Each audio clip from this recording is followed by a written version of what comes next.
Hello everyone, welcome back to our channel. In this video, I'm going to guide you guys on a step-by-step tutorial on how to change password on your Crunchyroll app. Without any further ado, let's get right into our video. The first thing we're going to do is open our Crunchyroll app. Once you open your Crunchyroll app, you'll be on the home page.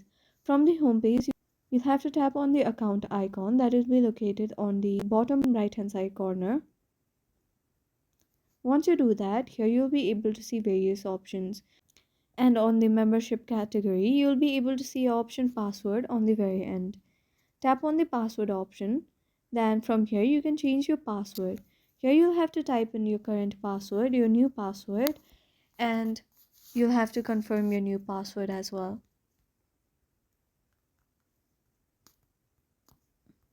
Here, once you're done typing in your current password, new password, and confirming your new password, tap on the option change password. Then here, as you can see, your password has been successfully changed. That was an easy step-by-step tutorial on how to change password on Crunchyroll app. Thank you for staying to the very end of this video. I hope you found our video helpful. If this video is helpful for you, don't forget to leave us a like and subscribe. Have a good day.